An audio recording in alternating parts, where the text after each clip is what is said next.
She stepped through the polished glass doors of Von Kermpy's supper club with a light confidence, though no one inside recognized the woman in the simple jeans, white tee, and soft gray baseball cap. The rich warmth of the Midtown Atlanta evening filled the dining room. A softly draped jazz trio playing by the bar, a hush of low conversation, candles flickering on tables dressed in pristine linens. A slender hostess with carefully styled hair checked her tablet and said, "Ma'am, this section is reserved for our VIP guests only." The sentence had no welcome or warmth, but it carried a confidence that stopped the conversation at the next table in midair. Celeste Vaughn, who stood there, recognized that tone immediately. She had built this place, yet tonight she was being treated like a stranger. She gave a polite nod and offered her name. The hostess hesitated. She glanced at her device. On the screen, it read clearly, Celeste Vaughn, VIP dinner reservation, 8 p.m., under the proper channel. Her own booking, made days ago. But the hostess didn't speak. Instead, from behind the gleaming podium, the branch manager, Kelsey Hartman, stepped forward with a poised firmness.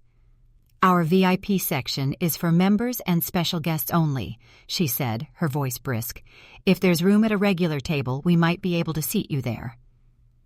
Her tone asked a question that was never meant to be answered. Standing there, Celeste's heart pinched, not out of surprise, but from a quiet disappointment that had followed her throughout a lifetime of subtle exclusions. Kelsey had the credentials, upscale service experience from Chicago to Miami, but none of that mattered when she had never once regarded difference with care. Behind Kelsey, Troy Bennett, the shift supervisor, leaned back against the counter, arms crossed, giving Celeste the look one reserves for someone uninvited. Her instinct flashed to correct them, show them the confirmation on her phone, mention her name, even her title. But she paused. She had come as an ordinary woman tonight, hoping to spot missed details, to sense where the cracks appeared. She repeated, steady, "I have a confirmed VIP reservation for 8 under the name Celeste Vaughn." Kelsey's lips lifted into a faint, dismissive smile. "Yes, but clearly that's not you," she replied. Those words landed like a sip of cold water. A hush rippled across tables. The gentle tenor of the jazz trio felt ill-matched now, as if they were playing a tune out of place. Troy backed her up with ease. "We know our members. You don't look like one." He shrugged, as if that explained everything. And there it was, a silent boundary drawn in the air. Celeste's throat tightened. She noticed Jade Parker, the new hostess, standing slightly to one side, nervous, her fingers hovering uncertainly. Jade had seen her name and could have spoken, but an angled glance from Kelsey stilled her. The moment was thick with unspoken assumptions. Restraint and anger warred within Celeste. This wasn't a breakdown of service. It was something more insidious. Still, she smiled politely and stepped away. She thanked them for their time, turned toward the door to preserve her composure, and walked out into the warm Atlanta night before the words that had been flung in her direction had time to wind. Outside, she leaned against her car and pressed her phone from her pocket. Her hand shook lightly, even under the lamplight and the curve of the tire. She sent a message to Lana Brooks, her PR manager. "Call me. Now." And then waited. Not long. Lana's voice came through fast and low. "What just happened?" Instinct led Celeste to speak calmly, recounting every detail with measured care. Lana's words were immediate. "This is bigger than bad service. This is discrimination, and you caught them red-handed." "Where are you?" Lana asked. "Outside my own restaurant," Celeste said, turning her eyes toward the glowing interior. The soft flutter of jazz drifted outward. "Get Miriam from the flagship and get Brandon, our lawyer." Lana's reply was brisk. 10 minutes. Be ready." With that, the streets of Midtown shifted. Cars passed, lights flickered, jazz played. Inside, Kelsey returned to polite detachment, and Troy resumed carrying menus to a well-dressed couple, neither acknowledging the ripples left behind. Celeste straightened her cap and inhaled deeply. The evening she had entered as an invisible guest had turned into a moment demanding clarity. She stood beneath the street lamp, silent but resolute. This was not how respect was done, not in her house, and she would not let it stand. From her place on the sidewalk, Celeste could still see them, Kelsey laughing with a couple near the bar, Troy flipping a menu with a grin, unaware. They had dismissed her without pause. But now, behind the same glass that reflected the shimmer of candles and wine glasses, she watched a scene that would soon be rewritten. The air outside had cooled slightly, Atlanta's evening hum settling into something quieter, like a pause between movements in a song. Celeste leaned against the side of her SUV. Reggie, her driver and assistant, stepped out from the front seat with a quiet alertness. "You all right, Ms. Vaughn?" he asked. She didn't answer right away. She was staring into the building, into her building. "I'm going to need your help in about 10 minutes, she finally said. "And Reggie, keep the car nearby. This won't take long."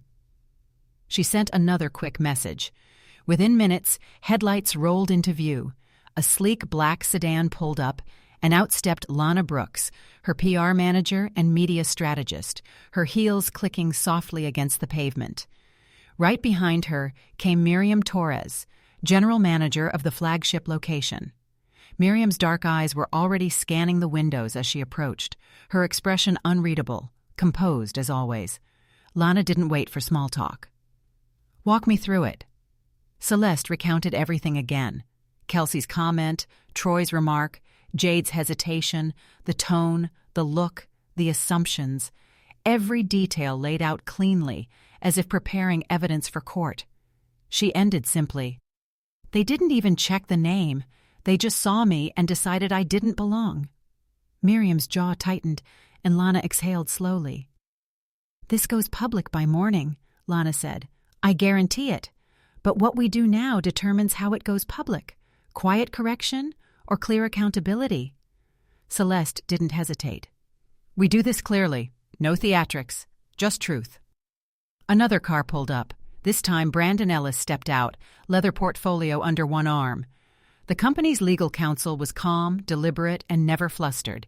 He greeted them all with a nod before opening the folder and speaking plainly. "I've reviewed the branch contract," he said. "You have sole operational authority, no co-owner, no investor with veto rights. That means you can make personnel changes on the spot, provided they're documented." Celeste took the papers from him, the Von Kumpel Supper Club seal glinting softly under the street lamp. Her thumb rested on the embossed initials for a moment. "Then we act tonight."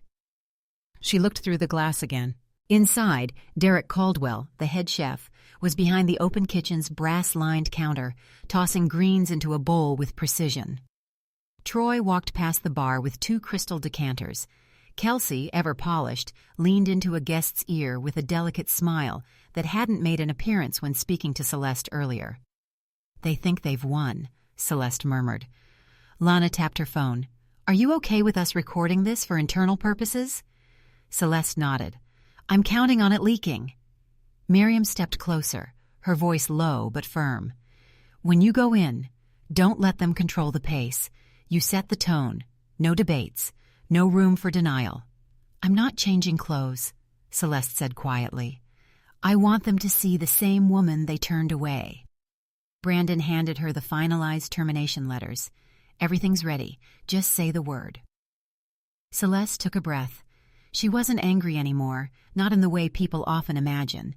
No, this wasn't fire. This was clarity, precision, purpose. Reggie held the door open for her, and without another word, Celeste stepped inside. The hum of conversation inside Von Kumpel Supper Club was smooth, the kind of controlled energy that whispered luxury. The jazz band had shifted into a softer tune, and glasses clinked gently among laughter and low voices. No one noticed when the woman in jeans and a cap stepped back through the front door. Celeste Vaughn didn't walk in with urgency. She didn't need to. Her steps were slow, deliberate, carrying the quiet weight of authority that didn't ask for attention. It commanded it. Lana, Miriam, and Brandon followed behind her in quiet formation, each playing their role without a word. Reggie remained outside, near the car. Jade, the hostess, caught sight of them first. Her eyes widened, her hand tightening on the podium. Celeste didn't glance her way yet. Kelsey was at the bar, laughing softly with a couple, her posture relaxed. It took a moment for her to sense the shift in the room. Perhaps it was the sudden hush, or the stillness that followed Celeste's entrance, like a breeze slipping through the curtains. Troy turned, saw her, and his mouth curled slightly. Not recognition, just irritation. Then, before anyone could intercept her, Celeste stepped forward, stopping just short of the VIP section. She let her eyes sweep the room, slowly, pausing just long enough on each face to be felt. The music played on, but a subtle tension began to gather like static in the air. In a voice that needed no microphone, she said, "I need every employee in this room to step forward." A fork froze halfway to a guest's mouth. Heads turned. The band didn't stop, but their tempo shifted. Kelsey straightened, brows furrowing. "I'm sorry, but this is a private dining." Celeste raised one hand, palm facing out. "You've already spoken enough tonight. Get your team." That was when the air changed. Troy blinked, confused but moving, stepping quickly into the kitchen to retrieve Derek. Within a minute, the main staff gathered near the edge of the dining room. Kelsey, Troy, Derek, two servers unsure whether to look at each other or at the floor. Jade remained at the host stand, frozen.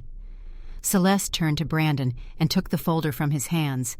She laid the ownership papers flat on the nearest table, the gold seal catching the candlelight like a subtle flare. Then she spoke, calm and clear. "For those of you who don't know me, and it's clear some of you don't, I am Celeste Vaughn. I built Vaughn Company Supper Club from the ground up. I signed the lease on this building. I approved the menu. I own this restaurant. Every chair, every glass, every reservation in this book belongs to my vision." A murmur rippled through the guests, quiet gasps, widened eyes. Celeste's voice didn't rise, but the steel in her tone sharpened. "Tonight, I walked in with a reservation, a VIP table I confirmed myself, and I was told I didn't belong." Silence. Kelsey shifted uncomfortably, her smile faltering. Troy's usual smirk had vanished. Derek stood with arms crossed, face impassive. Celeste let her gaze settle on each one. "I wasn't turned away because of a technical error or a miscommunication. I was turned away because someone looked at me and decided I didn't fit the image of who should be welcomed here." She stepped forward just once. "Kelsey Hartman," she said, her voice still soft.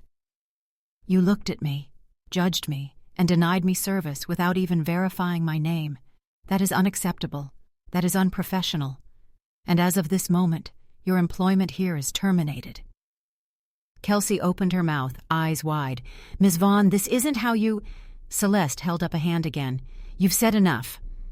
Turning, she faced Troy. "You added insult to injury. You told me to try somewhere more casual. That comment alone would justify dismissal, but your attitude throughout this evening confirms it. Your employment here is also terminated." Troy scoffed, defensive. "So this is about hurt feelings?" Celeste didn't blink. "It's about values, respect, culture. You chose exclusion over hospitality." She turned to Derek next. "You, as head chef, set the tone of this team. You saw a situation unfolding and chose to stay hidden.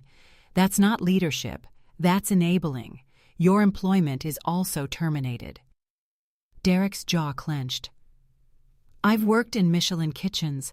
I don't need to be lectured on respect by—" "I own this place," Celeste interrupted, "and I expect the people who represent it to reflect its standards with pride. Tonight, you reflected none." The guests didn't speak, but many leaned forward slightly. One older couple near the window exchanged a knowing glance. Miriam stepped forward quietly, standing behind Celeste's shoulder. "I'll be taking over operations for the night," she said to the staff. Naomi, standing beside the podium, lifted her phone and continued recording, capturing the faces, the tension, the truth. Celeste addressed the room again. "This is not about ego. This is not about one night. This is about what we stand for. Excellence in service, yes, but more than that, excellence in humanity. We don't check your wardrobe before we check your worth." She turned at last to Jade. "I saw you. You recognized my name. You wanted to speak, and that matters. You will stay, and you'll be properly trained." Jade's eyes filled, and she nodded quickly, trying not to cry. Celeste took in the room. One last scan. "For everyone else, your experience tonight will continue. For some of us, it's just beginning." A few guests raised their glasses. Subtle nods of respect offered in silence. As the security guard approached to escort Kelsey, Troy, and Derek out, Celeste didn't look away. She let the weight of the moment settle. Let the room feel what it meant when silence was broken by truth. No raised voices, no vengeance, just justice. Calm, complete, and final. By the time the first shaky video hit TikTok, the dining room of Von Kempel's supper club had already returned to something resembling order. Guests resumed their meals, though in hushed tones. The jazz band picked up a slower tune, their notes blending softly with the lingering tension that hadn't quite lifted. But outside, the story was already spreading. The video, posted by a guest at the bar, showed Celeste standing calmly in the center of the room, the ownership papers clearly in view, her voice steady as she dismissed the staff. By sunrise, the clip had been shared thousands of times, stitched with commentary, overlaid with music, slowed down to emphasize the key moments. "Owns the room," trended by 9 a.m. #respect. The table wasn't far behind. Celeste didn't watch the clips. She woke early, brewed a quiet cup of tea in her kitchen, and stared out over her back garden, letting the silence settle before the noise came. Lana was already 2 steps ahead, fielding press inquiries and shaping the narrative. By 10 a.m., local news channels were looping the video alongside commentary about racial profiling, leadership, and public accountability. Cable news picked it up by noon. Some praised Celeste's calm authority. Others criticized her for making the terminations public. A few headlines questioned her presence at the restaurant. Absentee owner shows up unannounced. Lana handled them all with quiet precision. Meanwhile, Kelsey, Troy, and Derek began telling their side. A popular gossip blog posted a tell-all quoting Troy as saying, "She embarrassed us over a misunderstanding. We were protecting the brand." Kelsey called it a calculated ambush. Celeste remained silent. Brandon, her legal counsel, was already drafting a statement. "We will stay above it," he said. "Let their version reveal itself." At 3 p.m., Celeste called a meeting at the flagship location. All branch managers attended, some in person, others via video. She told the story plainly, no dramatics, no embellishment. "This wasn't about service lapses," she said. "This was about who we see as worthy of welcome. And that line is not drawn by skin or wardrobe or assumption." She looked at the quiet faces around the room. From this day forward, every employee in this company, front or back of house, will complete quarterly training in inclusion and unconscious bias, and that's not negotiable. A pause followed. Then Miriam spoke, her voice clear. "It's the right call. This protects the brand, and it protects the people." Back at the Midtown location, Jade had remained. Miriam had stayed behind to oversee operations temporarily. Feedback from the evening's guests poured in, most positive, some hesitant, but many praising the leadership they had witnessed firsthand. Still, the uncertainty lingered. That afternoon, an investor called Celeste directly. He was polite, but firm. "The video is powerful, but the fallout could grow. Maybe it's best to offer statements of regret, soften the edge." Celeste replied without pause. "I don't soften disrespect. I remove it." That evening, a prominent civil rights leader reposted the video with the caption, "This is what leadership looks like, calm, firm, and rooted in principle." The post exploded, pulling the story out of the restaurant bubble and into the national conversation. Suddenly, Celeste found herself invited to speak on leadership panels, to appear on morning shows, to discuss race and power and the cost of integrity. She declined most. The work, she said, wasn't finished. Instead, she called Jade personally. The young hostess was overwhelmed. "I didn't think anyone saw me." "I did," Celeste said gently. "And I'm offering you a position at the flagship. We'll train you properly." Jade's voice cracked. "Thank you, Ms. Vaughn." At headquarters, Lana prepared press strategy for the week ahead. Brandon quietly worked on legal defense in case wrongful termination claims came.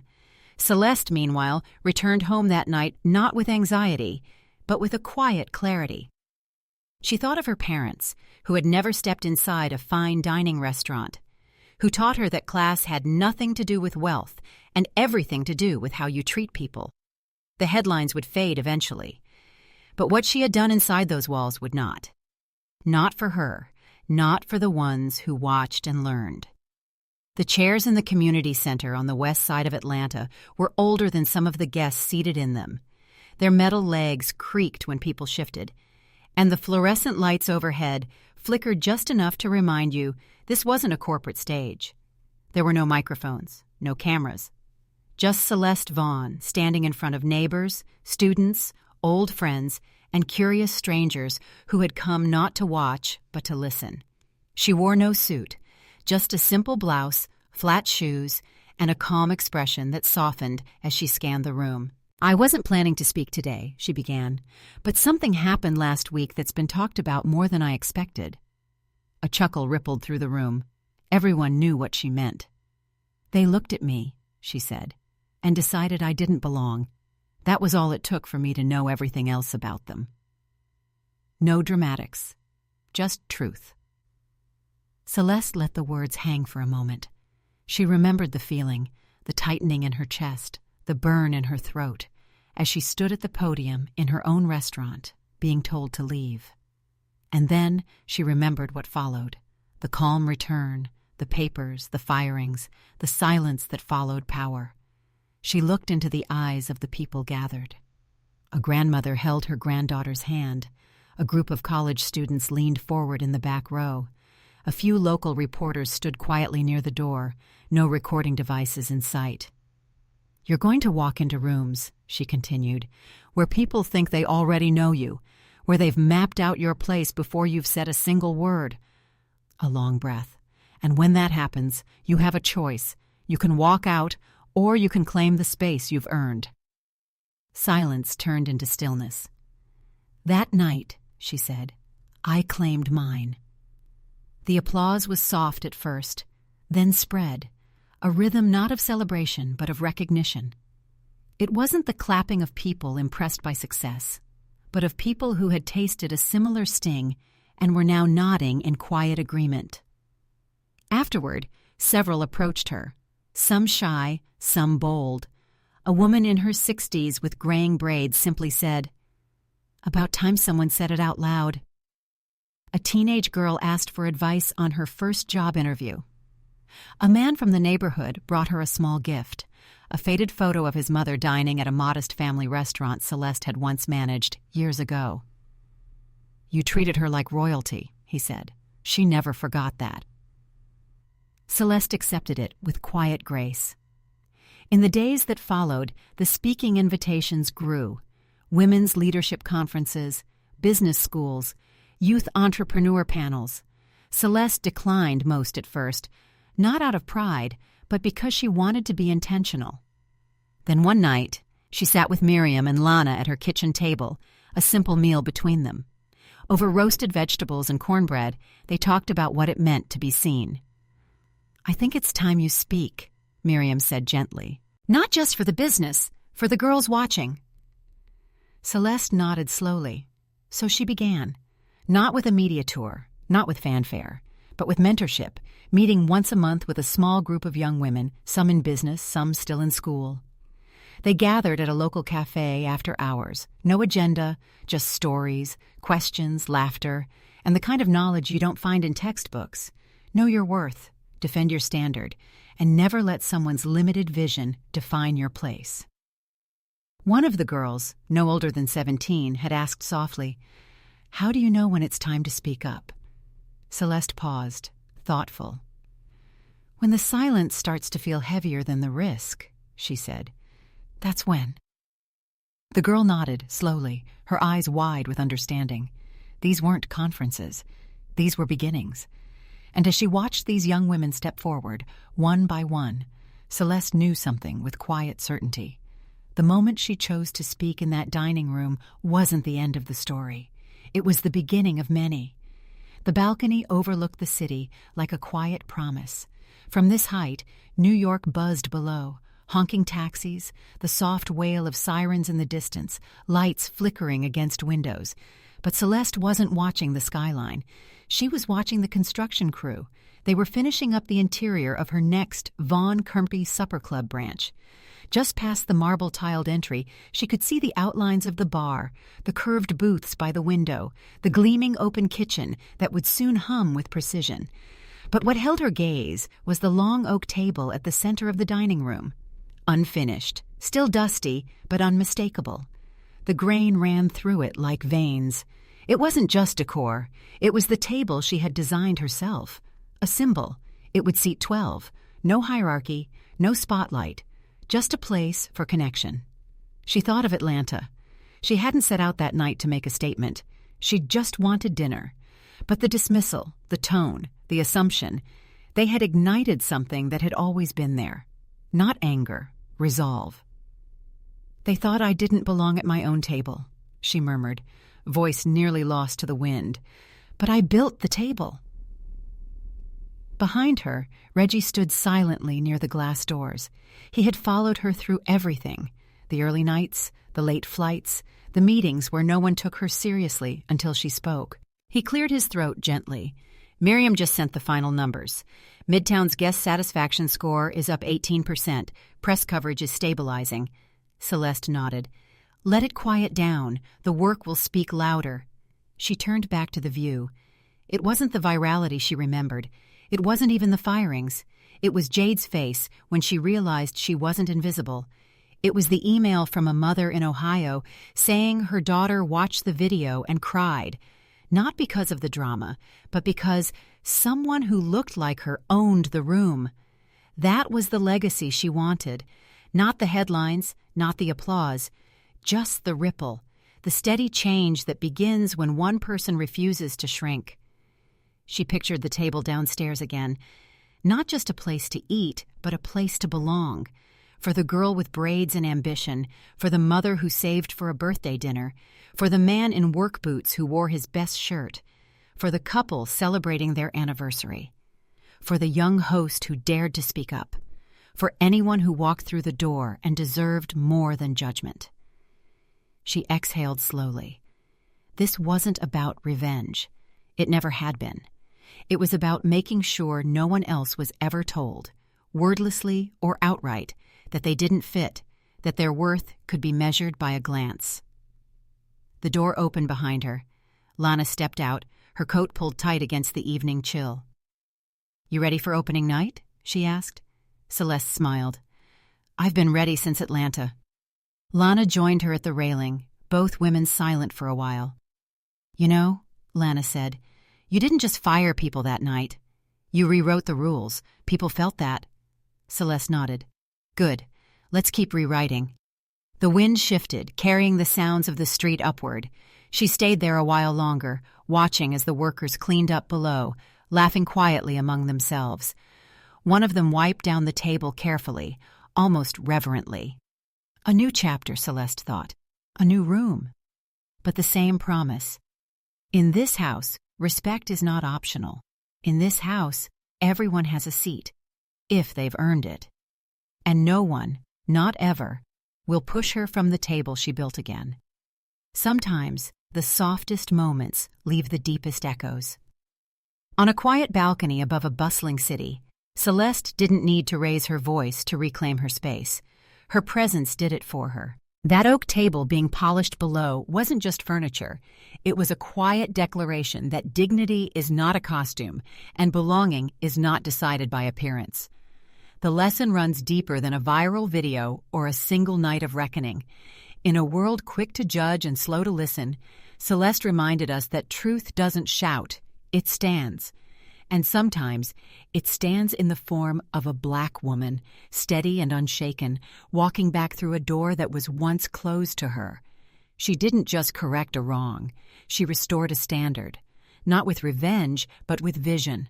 Not through rage, but through resolve.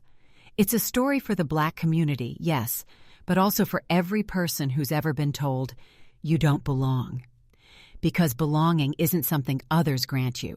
It's something you claim with quiet strength and unwavering values. What happened inside that dining room wasn't just about race or luxury or power. It was about what happens when someone decides that respect will no longer be negotiable. The Black community has always known how to survive being misjudged, but stories like Celeste's show how we move from surviving to shaping the rules of the room. Not by conforming, but by creating new spaces where dignity lives in every welcome, every gesture, every seat at the table. Because when the Black community builds, it builds with legacy in mind. Maybe that's the real heart of this story, that the most powerful answer to exclusion is creation. Celeste didn't just walk back in, she owned her walk and left the door open behind her for others to follow. She didn't let pain define her. She let it sharpen her purpose. Like the steady flame of a lantern placed in a window, a single act of courage, when rooted in principle, can light the path for others long after the room has gone quiet. So take a moment. Think about the rooms you've walked into, the moments you were dismissed or doubted or told, directly or otherwise, that you didn't belong. And then ask yourself, what table are you building? If this story stirred something in you, consider sharing it with someone who may need the reminder that respect begins with self-respect, and justice isn't always loud, but it is lasting. Because the tables we build today will decide who gets to sit down tomorrow.